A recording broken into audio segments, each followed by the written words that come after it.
All right, everybody, we got to go on top five tonight. We're listing our top five Metallica songs. Welcome to Top 5 with Joey Cassata. Starring Joey Cassata. Team Jesus, my friend. Am I walking around, Park? Co-starring Ernie Palooza.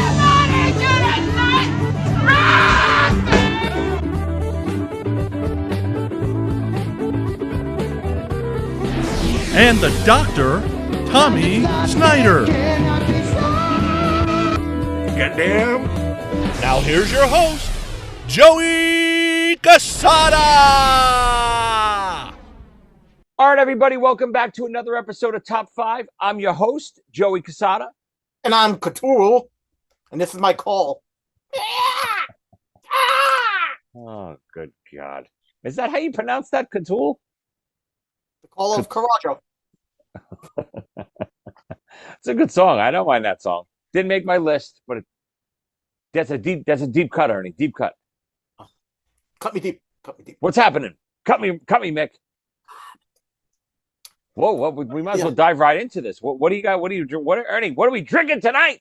Oh, I'm drinking some root beer this time. It's my last one. What kind? Pull that up to the camera here.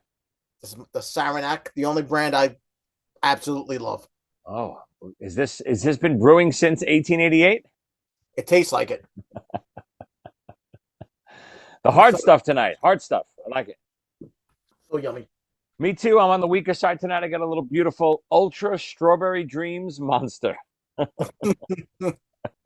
Without Snyder, this is what we do, right? I expected some company tonight. Oh, wait, what are we talking here? With the category, the topic, I expected some people. I know who you were expecting, and I didn't have a 3-hour time slot for a show tonight. Oh. How about Jericho? Is he a Metallica fan? You know him better than I do. Nah, we got to save him for some real important stuff like Kiss. You know that. Understood. But again, we had a couple weeks in between. We're super busy. We are fastly approaching our 100th episode. But at this rate, we might never get there, Ernie. We got to start pumping out some more episodes here. Come on. That's the opposite of fastly. Ernie is less busy when he's working. He's more busy in the summer. I don't like it. Partying with my family. I can't wait for you to get back to work, Ernie. So that way we can pump out these podcasts like we used to. I go out a lot for the 2 weeks between the end of summer school and the beginning of regular school. Son of a bitch. We got to do this for our fans, Ernie. 100 episodes. We got to get it going. I think this is 98.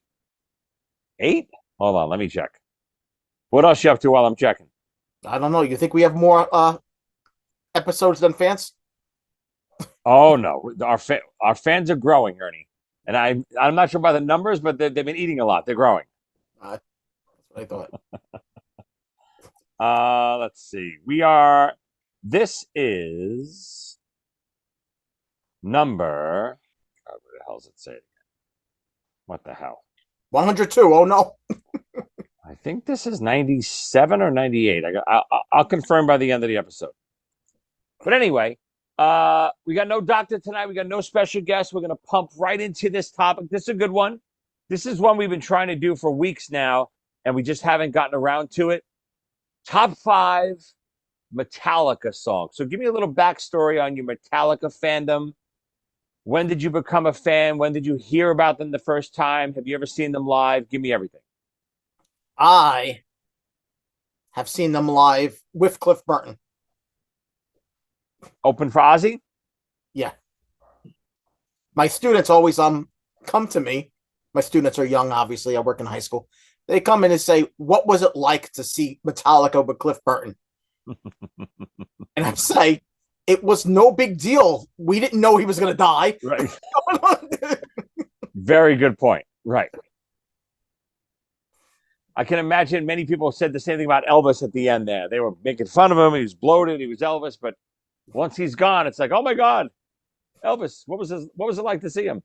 No, but Cliff was special. Cliff was, I obviously no one knew it at the time either, but Cliff was different. I think he was a different bass player than everyone else. He did a lot of cool stuff. When I was 16 years old listening to Metallica, nobody was saying, wow, listen to this bassist. No, you're right. I agree. I don't remember ever hearing that when I was young, but I don't remember ever hearing that almost. I mean, about any bassist. So it's the bass, Ernie. Yeah. Nobody cares about the bass. But what was the first time you heard them? First time I heard them hanging out on Avenue West in front of a pizzeria. One of the Katamos had a cassette, and I think it was For Whom the Bell Tolls. Can you quickly explain what is a katamo? Katamo brothers, Louis Oh, Cantamo, Vinny Cantamo, I mean, a katamo could have been anything. One of the katamos had it. I don't know what the hell a katamo is. on one of those boombox radios. It sounded great, really. So you heard Ride? It was on Ride the Lightning, obviously. So the second record, I didn't know the name of the album. I just right? he Sure. was giving me one song. Yeah, me too. I don't know when I heard them exactly, but my brother was a big Metallica freak.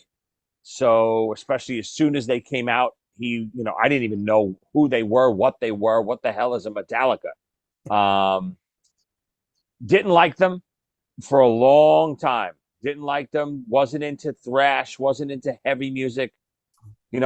He's listening to Metallica. I'm listening to Autograph and Bon Jovi. So those worlds didn't collide back then. Now everything is, one genre, one world of music, good music. But back then it really wasn't. It was, the Bon Jovi and the Def Leppard mixed more with pop, with Michael Jackson and Prince and all that stuff than they did with Metallica and Maiden. That's what I felt anyway. I remember saying a very stupid thing. I had to eat my words later when I became a Metallica fanatic. Similar to what you just said. Like I used to say, you can't really just replace melody with power. It doesn't work. Right. I eaten my words over the years.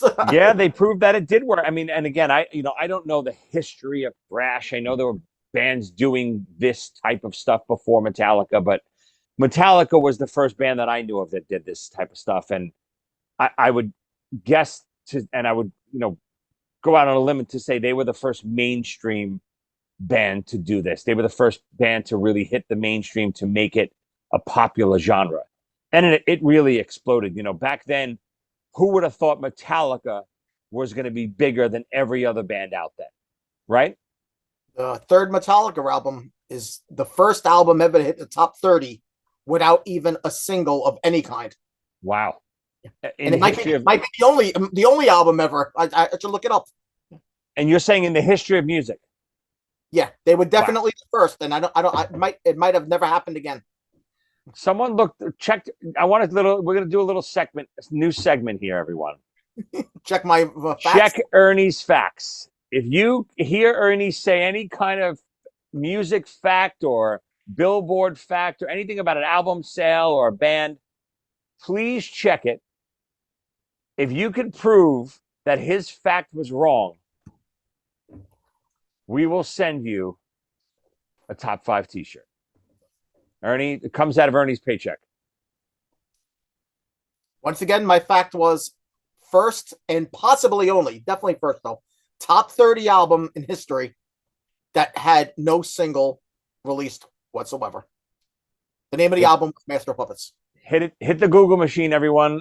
Win your free t-shirt now. First one to send us an email, not everyone, first one to send us an email at top5 with Joey Cassata at gmail.com will receive a free top 5 t-shirt. You can choose from the top 5 logo to the Joey shirt, to the Ernie shirt, to the Doctor shirt. Any one you want, your choice. Prove Ernie's facts wrong, win a prize. You have a Joey shirt? There is a Joey shirt. Well, it's just my regular Joey shirt, but it's under the top 5 categories. So even me, for me, again, Metallica was something I wasn't into, and it's so funny when I joined my first band called Menace. They were heavy. This was 1988, maybe 87. Heavy into Metallica. Metallica, they worshipped Metallica. And like I said, I worshipped Striper and Bon Jovi. So I was on the other end of the spectrum. But, it's not like it is today. I teach at School of Rock. All these kids have so many other musician friends to play with. I didn't have kids that I knew that I could play with that liked my music. I went to a music and performing arts high school, but I didn't have people like-minded like me to play music with. And my friend James Myers actually reached out and said, "Hey, this kid on my block plays in a band. He's a guitar player. He's looking for a drummer." And I even said this on a podcast a couple of weeks ago. The guitarist's name was Ray Connolly. He lived in Brooklyn, Marine Park, Brooklyn. Still looking for Ray. I haven't been able to find him after 35 years. But I remember I went to audition. Half the songs they wanted me to audition, I went to audition at Sink the Pink, where I met Playground over on Flatbush. And almost all the songs they wanted me to play were Metallica songs. So I didn't care because I just wanted the gig, right? I just wanted a band and musicians to play with. So I learned the songs, played the songs, got the gig. I remember the first time they came to my house to rehearse. I'm scrambling because I got all my Striper posters up. Kiss I left up because Kiss is, to me, universal. And if you don't like Kiss, I'm going to punch you in the face. So you don't like Kiss, too bad. But I remember taking my Striper posters down. I remember taking my Autograph and Cinderella posters down and grabbing my brother's Metallica posters and putting them up in my room just to show that I was a Metallica fan. To just kind of, I was kind of like a backwards poser, I guess, if you could call me that. What was I just thinking of? You just reminded me. Before Playground, Tommy was in another band. I think they were called the Slam. And for some reason, I was going to all their practices. I don't know why I used to do that all the time. I did that for Playground as well. But right, I go to one of their practices, and their drummer doesn't show. I'm the only person there. No clue how to play drums or anything. I'm gonna burp the root beer. Oh, that sounded like it was from 1888. It burned my nose. That burp inside of my nose. So I go in there. They need me to play drums. I don't know how to play drums. I don't even have drumsticks. They give me the metal ashtrays that used to be in this club, and I had to play Whiplash from Metallica. No, come on. That and Living After Midnight from Judas Priest. I remember those two songs. It's funny you should say that because I think Lars actually used metal ashtrays when he recorded Saint Anger for his drum sound. So I think it all ties together somehow. Acting like a maniac. Is there any floating recordings of that around? So doubtful. I would have to assume no. Jesus. All right, let's dive into this, Ernie. Let's dive into our top 5 Metallica songs. Now, I texted you right before this. I was expecting some Ernie rules. I got none. So let's just dive in. No rules. Let's do it. What do you got? Number 5, Ernie. Oh, all 5 are from the same time period. I'm one of those guys, it looks like. Number 5, And Justice for All.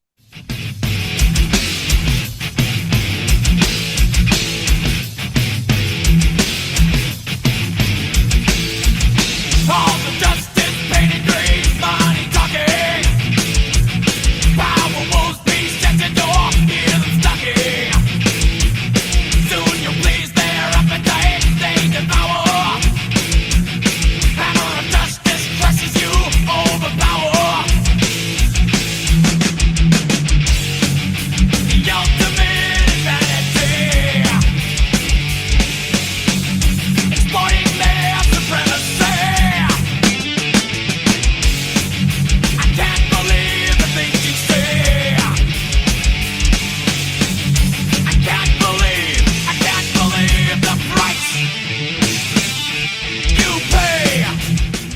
Ooh, really? Which they wrote after they saw the Al Pacino movie. What a good movie. Yeah, I'm a sucker for the epics. And I mean, that whole album, they had a lot of epics on that album, right? Yeah, it's like 9 songs with 2 records. Insane. That's It a was, good one. Did you see them on that tour? I saw the Monsters of Rock. Technically, was that tour, right? yeah, Yep, I did see them. Yeah, me too. What a show that was! Jesus, Giant Stadium, Kingdom Come, Dokken, Metallica, Van Halen, Scorpions. That's what it was. yeah, but Metallica was before Dokken and Right, Scorpions before Van Halen. right. Yeah, Insane. we were on the floor, and then Metallica came on, and it became when Metallica came on stage, the floor became a very scary place to be. So we actually went the opposite of what concert goers wanted to get closer. We started going up. And you were young. I'm surprised. I'm surprised you weren't right into that. No, it was scary. The stuff, the people are crazy. Well, it's also it's new to us at that point, right? We didn't know what moshing and all that stuff even was. Also, people diving over the wall from the seats to the floor. Right. You know, every now and then you see somebody do that, and then suddenly Metallica stuff like it's like a wave Oh of my people. God. It, Great. it scared me. And you said you couldn't replace melody with power. They replaced people's heads cracking. Good start in Justice. That's a pretty deep cut. I would say, right? It's one of my favorites. Sure. All right, I'm going to start again. I don't know if anything on this record is a deep cut, but this is definitely my favorite Metallica record. I'm going to go with one of my favorites off Master of Puppets, Damage Incorporated.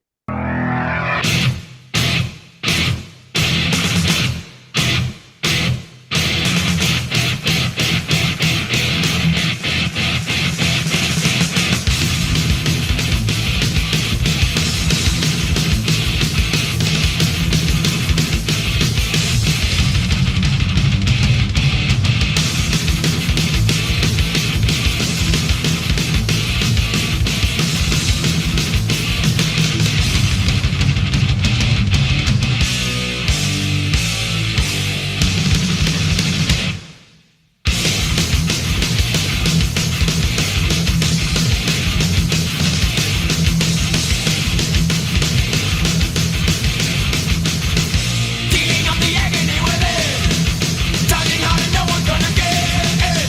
Living underneath conformity, dying on your feet for honesty. Getting rid of bodies work as one, but even never quite submission. Following our instinct, not a trend. Go against the grain until the end. None will follow us.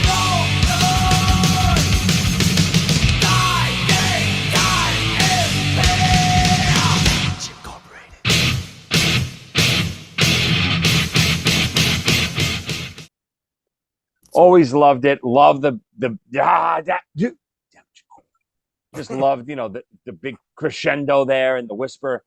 Just a crazy heavy song. I remember even when I wasn't into Metallica and into this stuff, my friends when we were in grammar school and stuff, we would always have sleepovers and we'd always listen to like mostly the stuff I mentioned before, like the Bon Jovis and Kiss and stuff like that. But towards the end of the night, we would always throw on Damage Incorporated by Metallica and Caught in the Mosh by Anthrax. And we would just mosh and kill each other.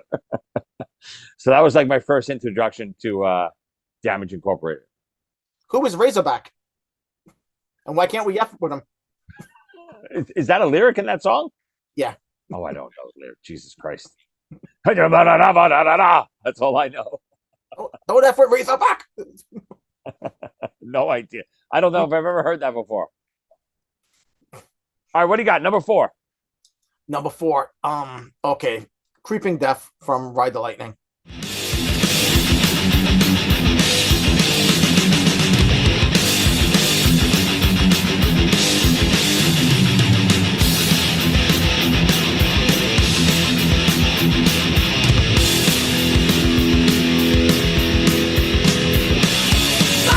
He was born to serve to the Pharaoh. He to his every word, live in fear. Right on the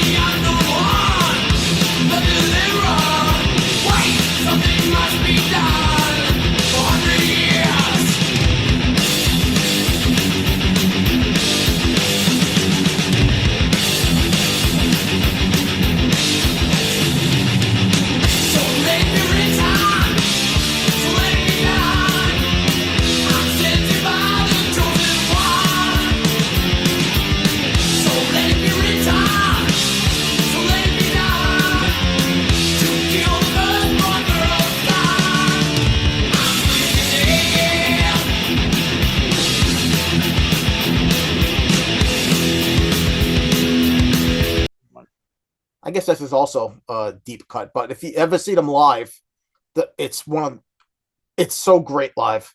That whole die part when the whole crowd is going nuts. It shows not all metal is about partying and sex. This is about the origin of Passover, basically. Yeah, great pick. It's actually on my honorable mentions. Love it. That's an album. I don't love that album. I know most Metallica fans maybe even go to that album as their best album. I like it. There's a couple good songs on it, but I don't love that album as a whole. I love every 80s Metallica album. Master Puppets, obviously, more than it's one of the greatest albums ever. But Ride the Lightning, I happen to like Ride the Lightning. Yeah. Yep. For me, if I wanted to say something that would get Metallica fans angry, Kill 'Em All is actually not. I don't hold in high esteem as much as I used to. Just to piss people off, basically. Yeah, I mean, obviously, real Metallica freaks love Kill 'Em All. Speaking of Kill 'Em All, my number 4 is on Kill 'Em All. It's my only one from Kill 'Em All. My favorite from Kill 'Em All, The Four Horsemen.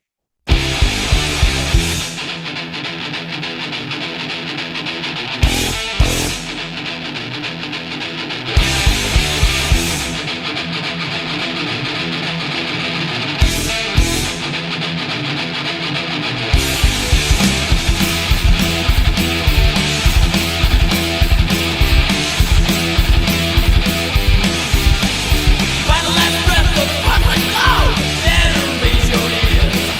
Sound of hooves like at your door. Like a few white men children now. Time to steal the day. Well, now you've got some company. Posting a drawing mirror. Well, others need their right. They're going to take your life. Under the dead of night. With the four horsemen right. Or Junior make a die. Of course. Is it the best song on the album? I don't know. Jesus Christ, what's the big one on that album? God Almighty, why am I losing it? Seek and Destroy, right?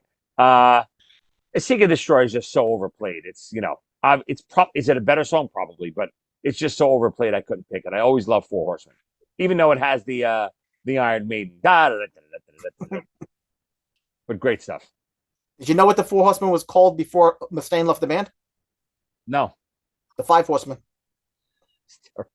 there was never 5 members of Metallica. Fact check. Here we go. No, that was a joke, right? Yeah. Yeah, I just always loved that. I think it's a good song. I agree. That first Metallica record, is it groundbreaking for what it is? Yes, I guess so. I get it. I get why it's such a big record in the industry, but to me, it's not a fantastic record. It's more of it's like it's an EP. Doesn't do it for me as much as the other albums. Agreed. All right, Aaron, what do you got? Number 3. Number 3, One Flew Over the Cuckoo's Nest. Sanitarium. Oh, that's a good one. I forgot about that.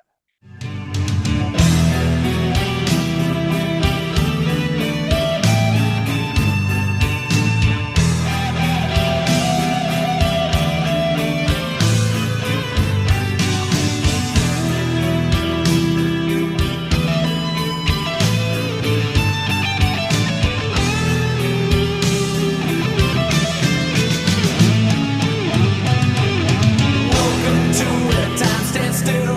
No one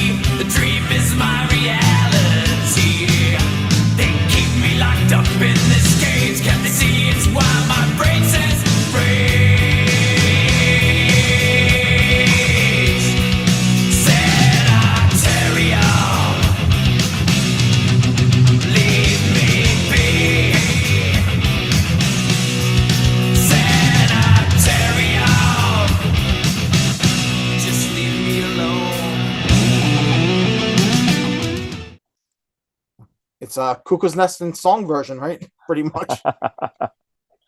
Yeah, that's a good one. When he says he's getting better, can't you tell? It's That's Master so Two, cool. right? Yeah. Oh, Master is all I'm going to be talking about from now on. By the way, Oh wow, okay. yeah, it's my album. But if it's the only Metallica album that I, if I had to choose on a desert island, Master of Puppets would go with me. You know what's really? If you Yeah. had, you know what? That's a good top five episode. Top five desert island albums. What do you bring? Yep. Um, yeah, you know what's so funny too about Metallica? You know, now that I hear them now, they don't sound that heavy to me. I don't know if it's because they're so much heavier now, or I can just appreciate it more. But it doesn't sound like I remember being a kid, like, oh my God, how like being a parent, how could you listen to this? Now all the great Metallica albums are eligible for the oldie station, CBS Oh, FM. isn't that sick? It really is. At least classic rock for sure. Wow. Oh, classic rock, definitely, yeah. All right. Again, speaking of which, you know, not that heavy. Again, Sanitarium's heavy, but it's not, you know, that thrashy heavy. And neither is this one. My number three, Fade to Black.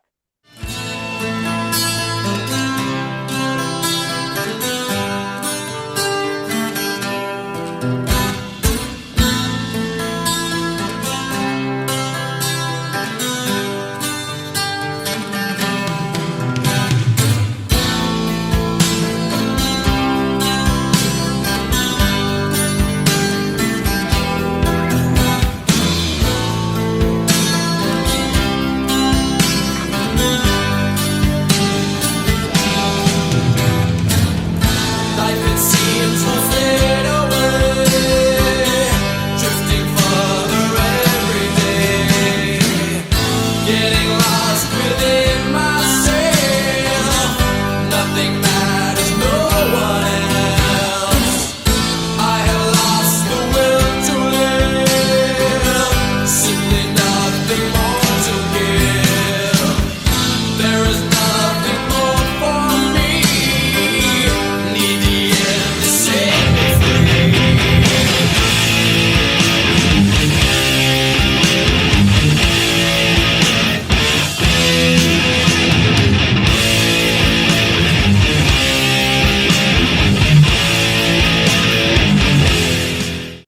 Love it. For whom the bell tolls off right is really good too. But it's one of those played out songs. Not that Fade to Black isn't, but Fade to Black to me is still, even though it's long, it just stands the test of time. It's good. It's really good. It's not obviously not on that thrashier side. It's not stuff that I love, and I don't mind a heavy thrash song once in a while. But Fade to Black has power and melody, which I like. I never understood why Ozzy had such a problem with the suicide thing, but Metallica got away with Fade to Black. I mean, Ozzy actually got sued, right, for Suicide Solution. Yeah. And did he lose? No, he didn't lose. It was What ridiculous. Yeah. Insanity. And technically, what Suicide Solution is not about suicide; it's about preventing suicide, right? Yeah. Ish. Yeah. Who knows? Hey, you know what? I'll tell you what I think of when you mentioned Fade to Black. Say about 1991, the weekend before the Black Album came out. I happened to get it 3 days early from a friend and all that. Well, your band Playground was playing that weekend, and a girl and her friend came over to pick me up. Guess you know what story I'm going with. Yeah, but, yes. It's what I think of when I hear Fade to Black. Well, anyway, Oh yes.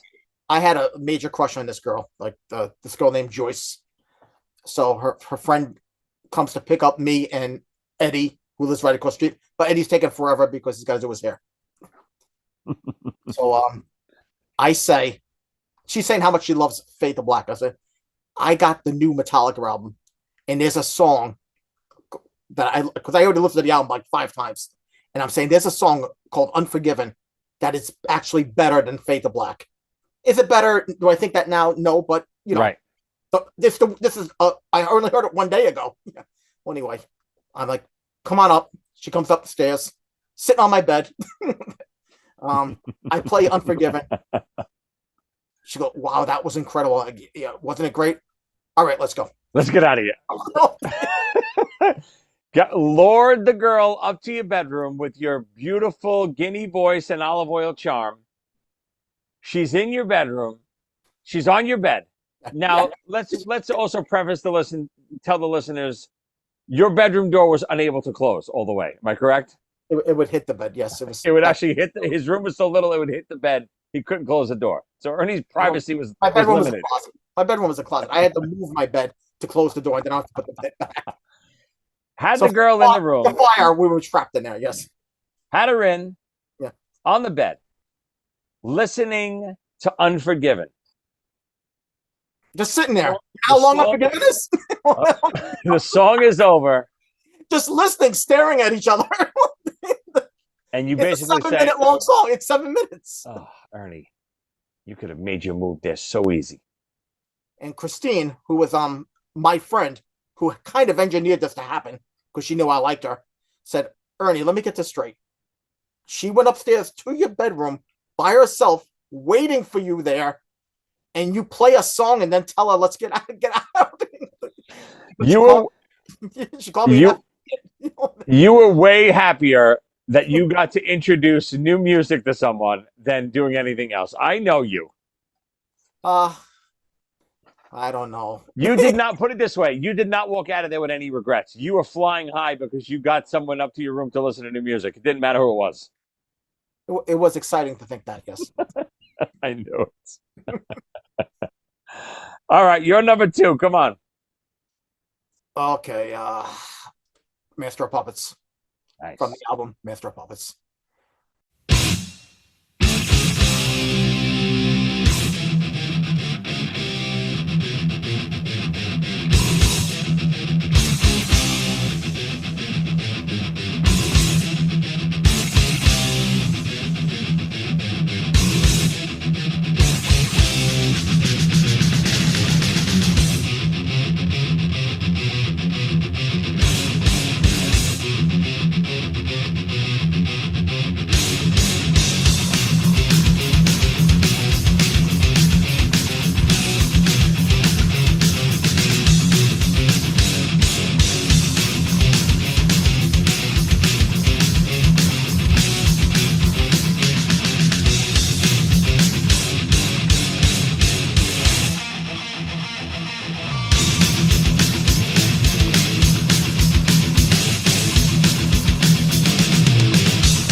Which I think is the greatest anti-drug song I've ever heard. It's the most anti-drug song. It's so drugs are evil. I mean, if you ever listen to the song with like the lyrics in front of you, which is what we all did when it came out, the song is even better. Who writes Metallica's lyrics? Is it always Hetfield? Jeez, I don't know. That's a good question. Yeah, I don't know either. I would assume that it is, but I'm not positive. But that's got some incredible lyrics in it. Oh, it's got me buzzing to know what your number 1 is. Interesting. Huh. I'll tell you, as a song, my number 2, Master of Puppets, could be number 1. But my number 1, there's a part of it. All right, I'm going to give away too much. There's a part that I like more. Don't give it away. Yeah. All right. My number 2. I wonder if our number 1s and 2s are flip-flopped. Possibly. My number 2. I don't think so. Maybe not. I'm sure My not. number 2, I guess most people are going to say this is when Metallica went mainstream. It's their first video. I think they said they would never do a video. The song won. It has a dignity all its own.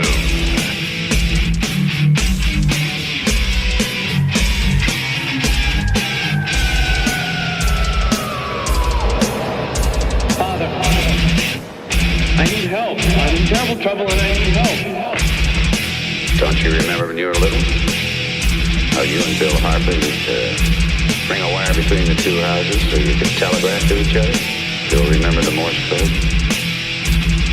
Darkness imprisoning me. All that I see, absolute horror. I cannot live, I cannot die. Trapped in myself, fighting my only fear. It's Morse code. For what? SOS. Help. Landmine has taken my sight, taken my speech, taken my hearing, taken my arms, taken my legs, taken my soul, left me with life in hell. And I know it's probably played out as well, but again, what a great song. What a great story. What a sick, sick video. Just great. Oh my God. I mean, to imagine what this poor guy is going through. It's just incredible. Just, the visual went so, it was, they did a video, but they didn't do a video like every other video that was coming out, that it was just girls and partying, and they had a real serious video. And they just, I thought it was a phenomenal, phenomenal way to start their video career. It's a one. It's a powerful song.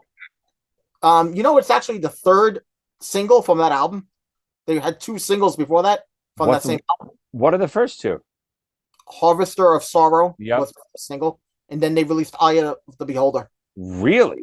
I mean, a Harvester, I remember. Harvester's on my honorable mentions too, but wow, Eye of the Beholder was a single too? Yep, one was the third single from that album. So they were really being forced because there were no singles released from Master of Puppets. So the record company was like, of course. like, we're really missing out here. I wonder what the story was, just because, again, you're talking, this is 88 Injustice, right? Maybe, yeah, 88 or 89. I gotta so if this is around, let's just call it 88. If this was around 88, MTV rules the world right now. MTV, you get a video on MTV that's hot, you're selling platinum immediately, your tour is selling out.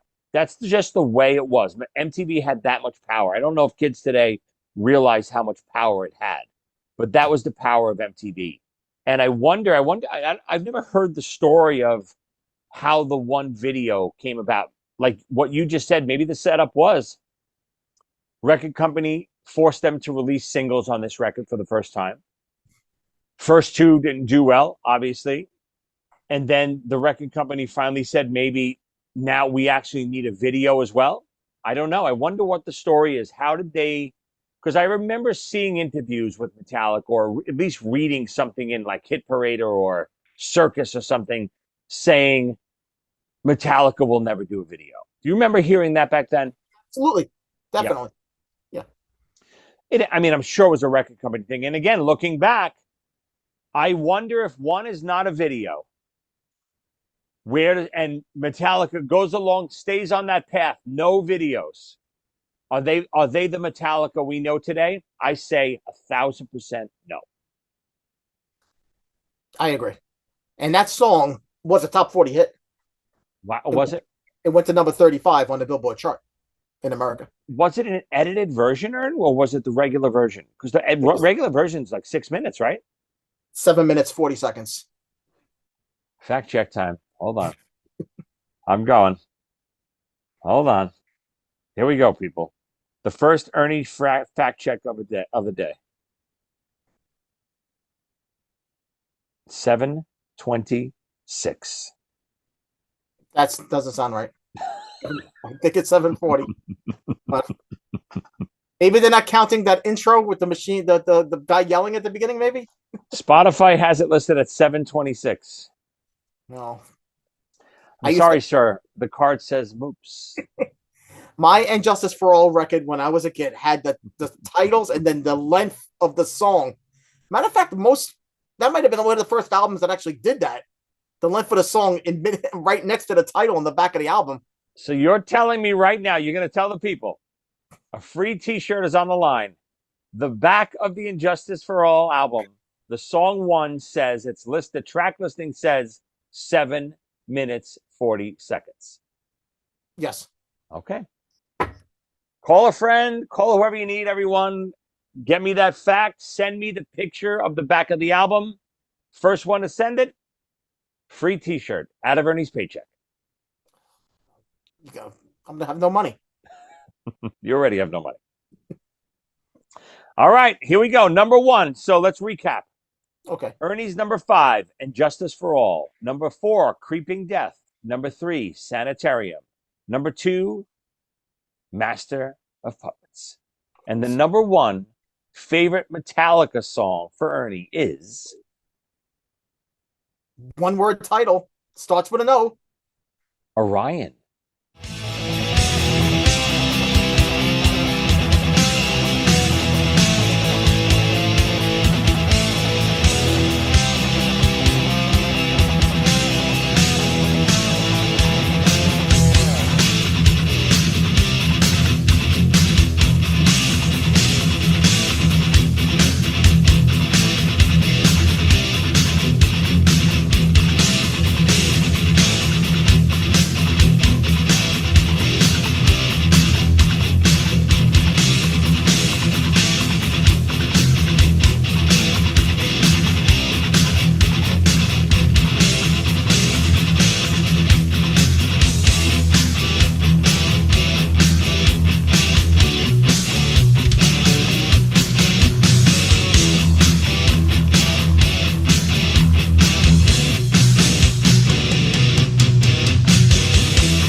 Oh, I thought you were going to guess one. Yeah, Orion is the answer. Nice. Well, it could have been 1. You would have said, damn it, you took my number 1. Orion. Wow, really? Yeah. It's a song that got me into Metallica. That middle part when the riff starts and it's just like a bass. Yeah. That's my favorite Metallica moment, period. Wow. I think it's so pretty to me. That whole thing is it's beautiful. You got some deep stuff here, and I figured you were going to go way more straight-laced. When you didn't give me any rules, I said, oh, he's going to have all the usuals on his list. No. These songs are the real me. Yeah, Orion, Sanitarium, and Justice for All. Creeping Death, not so much, but I would call those 3 pretty deep. I got another story about the Master of Puppets tour that I saw when I saw Ozzy. My friend, the doctor's brother-in-law, borrowed my dad's car to drive us because we were all too young to drive, but he was old enough. Well, my dad says, please, please, please be careful and come home with the car safely. They come home. We got good news and bad news. The car is fine, but we lost your son. I know this story. And your dad probably wasn't even that upset. He would have rather have lose you. They came home without me. I got lost. No, you didn't get lost. Tell the story. I saw in between when Metallica ended and before Ozzy began, it was everybody run to the bathroom thing. When I came out, I really wanted, I saw what I would need to do to get to the front row. I'm 16 years old. Everybody talks about being front row for a concert. I feel like this is my chance. They're waiting for me up in the seats. They think I'm in the bathroom. What the hell? I start pushing. I get so close to the front. I'm not in the front row, but there's only like one row of people in front of me. And then I'm trapped for the rest of the show, basically. it's so packed in. You know, you're doing this with your arm. You can't put your arm back down. So everybody's resting their arms on the person next to you, first of all. You can't get your arm back down. Everybody's doing this. Second of all, you can't get out to go to the bathroom. So I realize everybody's peeing on each other. As well. I would never go back there again to the front row. So for kids out there who've always wanted to sit in the front row, that's what it's like. Well, anyway, and then when the show's over, I got to wait for everybody else to get out. I can't get out of there. I can't remember where the seats are. I see it's all empty. And I just happen to bump into people from my neighborhood. They're jumping on the trains going home. Now, I could say I got a ride and try to find the others or go with this guarantee. I made my choice. I said, you know something? I'll go home with you guys. No, it was 100% the right choice. And obviously there's no cell phones. This is what, 86, 87 the most, right? 86. Yeah. This is what, Ultimate Sin Tour, Ozzy? Yeah. No cell phones. But is there any reason why there's now, for people who don't know, there was no cell phones, but there's a payphone 3 every block. It was you couldn't grab a payphone before you got to the train. I know the layout of the Garden. Well, these were all a little bit older kids, and like I was scared they were gonna. Right. Okay. So you couldn't say, "Hold up, I got to call my dad." Yeah, they're jumping turnstiles and everything. I'm like, I'm barely keeping up with them. Yeah. Oh yeah. But yeah, I should have found a way to call. It wasn't the right. It was the wrong thing to do. It wasn't a nice thing to do with my dad, and I apologize. Nobody is. So how long after do you get home than when your dad knows you're gone? Probably hours. Oh my God. Oh, my dad was so happy to see me for an instant and then so angry. What did he say? And what were they doing? Were they trying to find you or figure out what happened? What were they going to do? The others, and your dad. Well, forget my dad. My dad didn't know anything was wrong until they all got home. Right. They were trying to find me in the place. They talked to the people that worked there. They decided they would wait by the car.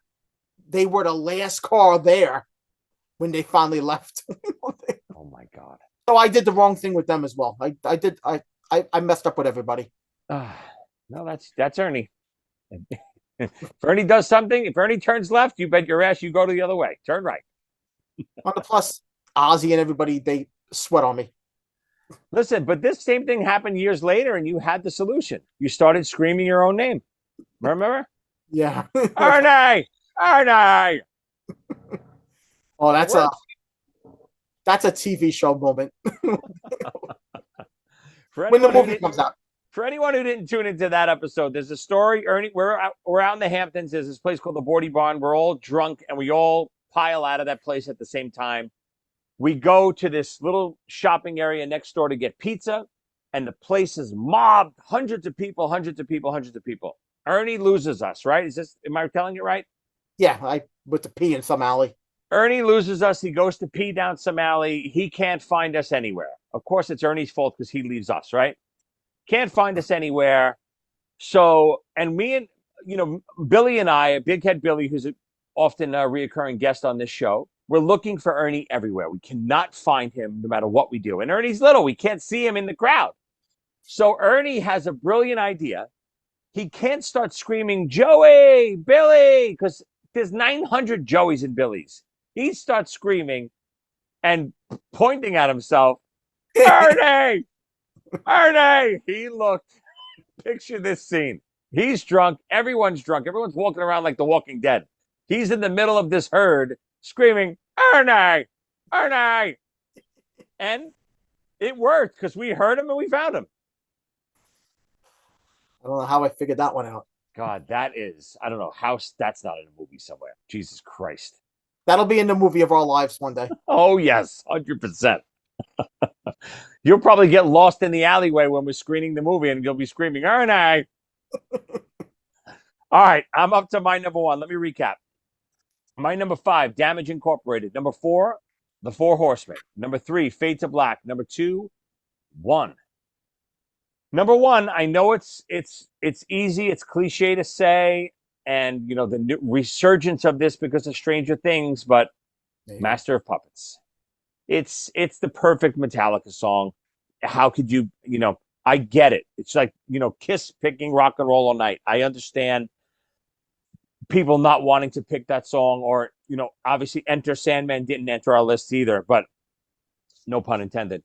But that one is a great song too. But that one, to me, even way more overplayed than Master of Puppets. Master of Puppets still feels fresh to me when I hear it. Enter Sandman doesn't. Master of Puppets comes on in my car, I'm listening to it. Enter Sandman comes on, I'm probably not, because I've heard it so many times. But, Stranger Things, it's so funny.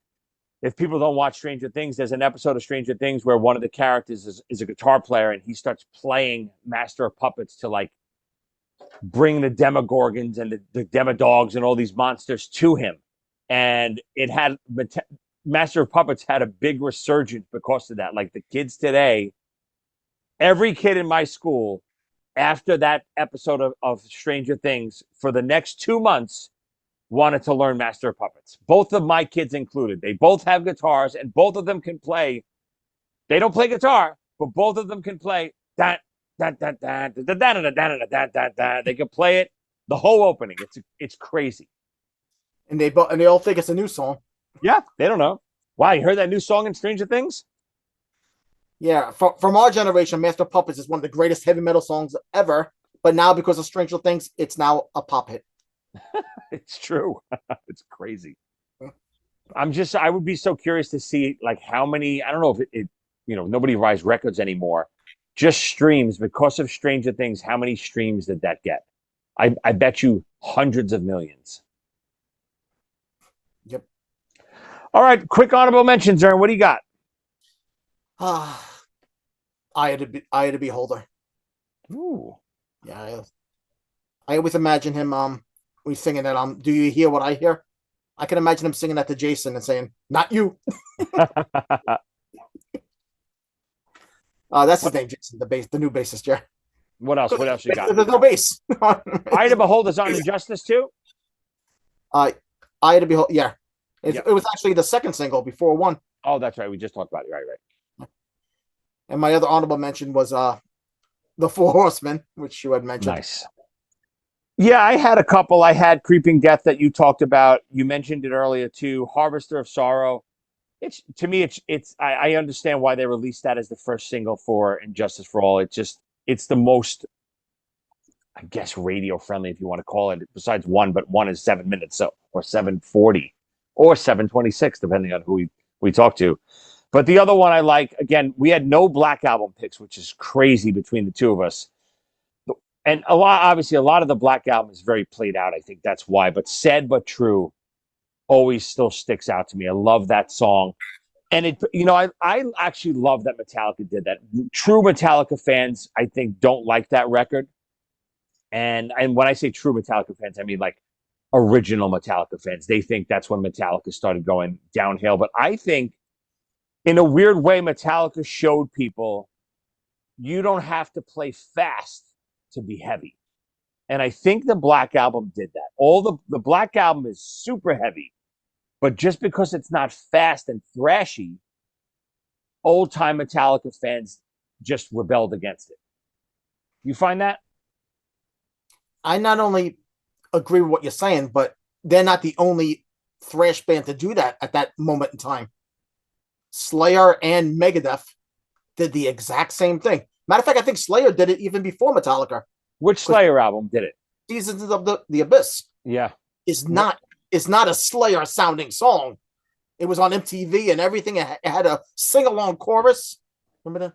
Dun, dun, dun, dun, dun, dun, dun, dun, dun, dun, dun, and let yourself go. Yeah. And what was the Megadeth album? He Sells?